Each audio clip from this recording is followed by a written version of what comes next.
ఈ వ్యక్తి police chief మీద డబ్బు విసిరి తనను జైలులో పెట్టమని అడిగాడు.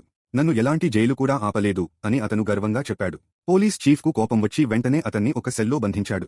నువ్వు తప్పించుకోలేకపోతే జీవితాంతం ఇక్కడే ఉండాలి అని హెచ్చరించాడు. అప్పుడే ఆ వ్యక్తి భార్య అక్కడికి వచ్చి అతనికి వీడ్కోలు ముద్దు ఇచ్చింది. వెంటనే చీఫ్కు అనుమానం వచ్చి ముద్దు ద్వారా తప్పించుకునే పరికరాలు ఇచ్చి ఉండవచ్చని భావించాడు. అతని నోటిలో ఏమీ కనిపించలేదు. అందుకే అతను నిశ్చింతగా వెళ్ళిపోయాడు.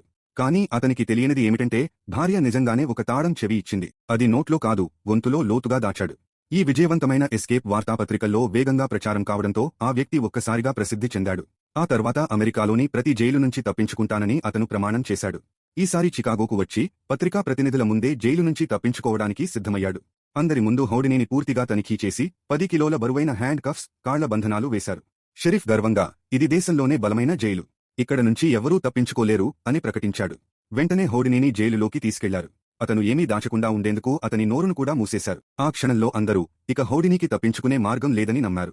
కాని వారు వెళ్లిన తర్వాత హౌడినీ తన 6 వేళ్లను బయటపెట్టాడు. అవే అతను కొత్తగా అభివృద్ధి చేసిన పరికరం. అందులోనే ఒక పలుచని తాళం చెవి దాచబడి ఉంది. 10 నిమిషాల తర్వాత అందరూ తిరిగి వచ్చేసరికి హౌడినీ గాలిలో కలిసిపోయినట్టుగా కనిపించలేదు. పోలీసులు షాక్లో నిలిచిపోయారు. రిపోర్టర్లు ఫోటోలు తీస్తూ గందరగోళం సృష్టించారు. ఈ ఉచిత ప్రచారంతో హౌడినీ ఒక్క రాత్రిలోనే ఎవరూ తెలియని వ్యక్తి నుంచి గొప్ప మాంత్రికుడిగా మారిపోయాడు.